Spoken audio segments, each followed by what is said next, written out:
And interestingly, some of the pointers to God had been in front of me all along, coming from the study of nature. And I hadn't really thought about them, but here they were. Here's one which seems like an obvious statement, but maybe it's not so obvious. There is something instead of nothing. No reason that should be.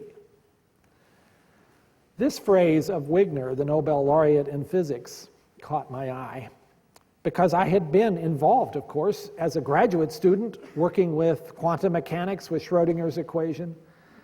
And one of the things that had appealed to me so much about mathematics and physics and chemistry was how it was that this particular kind of depiction of matter and energy works. I mean, it really works well. And a theory that is correct often turns out to be simple and beautiful. And why should that be? Why should mathematics be so unreasonably effective in describing nature? There's the Big Bang. The fact that the universe had a beginning, as virtually all scientists are now coming to the conclusion, about 13.7 billion years ago, in an unimaginable singularity, where the universe, smaller than a golf ball, suddenly appeared and then began flying apart and has been flying apart ever since. And we can calculate that singularity by noticing just how far those galaxies are receding from us and things like the background microwave radiation, the echo of that Big Bang. And of course, that presents a difficulty because our science cannot look back beyond that point. And it seems that something came out of nothing. Well, nature isn't supposed to allow that. So if nature's not able to create itself, how did the universe get here? You can't postulate that that was created by some natural force, or you haven't solved the problem, because then, okay, what created that natural force? So the only plausible, it seemed to me, explanation is that there must be some supernatural force that did the creating. And of course, that force would not need to be limited by space or even by time. Oh, now we're getting somewhere. So, all right, let's imagine there is a creator, let's call that creator God, who is supernatural, who's not bounded by space, not bounded by time, and is a pretty darn good mathematician. And it's starting to make some sense here. Well, God must also be an incredible physicist. Because another thing I began to realize by a little more reading is that there is this phenomenal fine-tuning of the universe that makes complexity and therefore life possible. Those of you who study physics and chemistry will know that there's a whole series of laws that govern the behavior of matter and energy. They are simple, beautiful equations, but they have constants in them, like the gravitational constant or the speed of light. And you cannot derive, at the present time, the value of those constants. They are what they are. They're givens. You have to do the experiment and measure them. Well, suppose they were a little different. Would that matter? Would anything change in our universe if the gravitational constant was a little stronger or a little weaker? Some days I think it's a little stronger, but I don't think it really is. So that calculation got done, particularly in the 1970s, by Barrow and Tipler. And the answer was astounding, that if you take any of these 15 constants and you tweak them just a tiny little bit, the whole thing doesn't work anymore.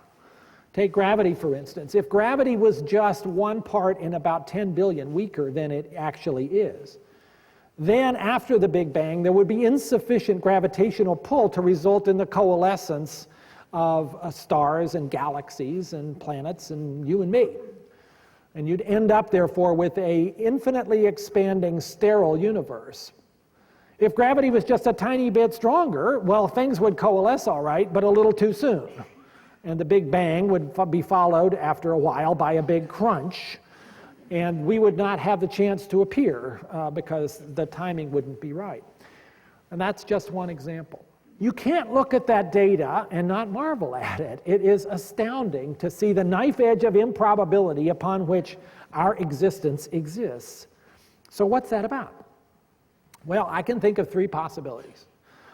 First of all, maybe theory will someday tell us that these constants have to have the value they have, that there is some a priori reason for that. Most physicists I talk to don't think that's too likely. There might be relationships between them that have to be maintained, but not the whole thing. A second possibility. Perhaps we are one of an almost infinite series of other universes that have different values of those constants. And of course, we have to be in the one where everything turned out right, or we wouldn't be having this conversation. So that's the multiverse hypothesis, and it is a defensible one as long as you're willing to accept the fact that you will probably never be able to observe those infinite series of other parallel universes. So that requires quite a leap of faith. The third possibility is that this is intentional, that these constants have the value they do because that creator God, who is a good mathematician, also knew that there was an important set of dials to set here if this universe that was coming into being was going to be interesting. So take those three possibilities, and which of them seems most plausible? Apply Occam's razor, if you will, which says that the simplest explanation is most likely correct. Well, I come down on number 3, especially because I've already kind of gotten there in terms of the other arguments about the idea of a creator. And this is interesting, but of course, so far, how far have we gotten? We've gotten to Einstein's God now, because Einstein certainly marveled at the way in which mathematics worked. Einstein was not aware, as far as we know, of the fine-tuning arguments at quite this level, but probably would have embraced them in the same way. But we haven't really gotten to a theist God yet. We've gotten to a deist God. So how do we get there? Well, now we come back to Lewis in that first chapter of Mere Christianity, which is called Right and Wrong as a Clue to the Meaning of the Universe. And here what is being talked about is the moral law. I didn't take philosophy in college, so I didn't really quite know what this was all about. But as I began to recognize what the argument was, it rang true. It rang true in a really startling way. One of those things where you realize, I've known about this all my life, but I've never really quite thought about it. So what's the argument? The argument is that we humans are unique in the animal kingdom by apparently having a law that we are under, although we seem free to break it because that happens every day. And the law is that there's something called right and there's something called wrong, and we're supposed to do the right thing and not the wrong thing. Again, we break that law. When we do, what do? We make an excuse, which only means we believe the law must be true and we're trying to be let off the hook. Now, people will quickly object, now wait a minute. I can think of human cultures that did terrible things. How can you say they were under the moral law? Well, if you go and study those cultures, you will find out that the things that we consider terrible were in their column called right because of various cultural expectations. So clearly the moral law is universal, but it is influenced in terms of particular actions and how they size up in the right and wrong assessment. Well, the moral law sometimes calls us to do some pretty dramatic things, particularly in terms of altruism, where you do something sacrificial for somebody else. And what about that? People may argue, and they have, and they will continue to, that this can all be explained by evolution, and those are useful arguments to look at. So for instance, if you're being altruistic to your own family, you can see how that might make sense from an evolutionary perspective because they share your DNA. So if you're helping their DNA survive, well, it's yours too. And so that makes sense from a Darwinian argument about reproductive fitness. If you are being nice to somebody in expectation they'll be nice to you later, a reciprocal form of altruism, well, okay, you could see how that might also make sense in terms of benefiting your reproductive success. You can even make arguments, as Martin Nowak has at Harvard, that if you do computer modeling of things like the prisoner's dilemma, you can come up with motivations for entire groups to behave altruistically toward each other. But a consequence of that, and all the other models that have been put together, is that you still have to be hostile to people who are not in your group. Otherwise, the whole thing falls apart as far as the evolutionary drive for successful competition. Well, does that fit? Is that what we see in our own experience? Where are those circumstances where we think the moral law has been most dramatically at work? I would submit they are not when we're being just nice to our family, or just nice to people who are going to be nice to us, or even just when we're being nice to other people in our own group. The things that strike us, that cause us to marvel and to say, that's what human nobility is all about, are when that radical altruism extends beyond those categories. When you see Mother Teresa and the streets of Calcutta picking up the dying. When you see Oskar Schindler risking his life to save Jews from the Holocaust. When you see the Good Samaritan. Or when you see Wesley Autry. Wesley Autry, a construction worker, African American, standing on the subway platform in New York City, and next to him, a young man, a graduate student, went into an epileptic seizure, and to the horror of everybody standing there, the student fell onto the tracks in front of an oncoming train. With only a split second to make a decision, Wesley jumped onto the tracks as well, pulled the student, still having the seizure, in that small space in between the tracks, covered him with his own body, and the train rolled over both of them. And miraculously, there was just enough clearance for them both to survive. And here's a picture of the next day, as Wesley describes the situation, standing next to the young man's father. This was clearly radical altruism.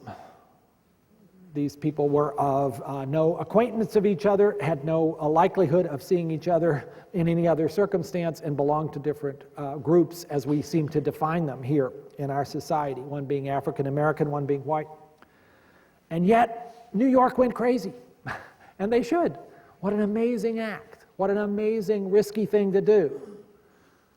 Now, evolution would say, Wesley, what were you thinking? Talk about ruining your reproductive fitness opportunities. This is a scandal, isn't it? So think about that.